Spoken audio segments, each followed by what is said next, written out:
മുത്ത് റസൂലുള്ള സുഖമായുറങ്ങുന്നു. മുഖം കണ്ട് സിദ്ദിഖ് സന്തുഷ്ടനാകുന്നു. മൂർഖൻ പാമ്പൊന്നൂടൻ കാലിൽ കടിക്കുന്നു.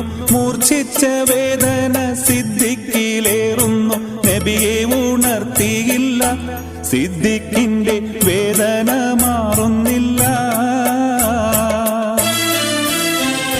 പൊട്ടിയൊഴുകിയ കണ്ണുനീർത്തുള്ളികൾ പെട്ടെന്ന് മുത്തു റസൂലിന്റെ വട്ടമുഖത്തൽപ്പം തട്ടിയ നേരത്ത് ഞെട്ടി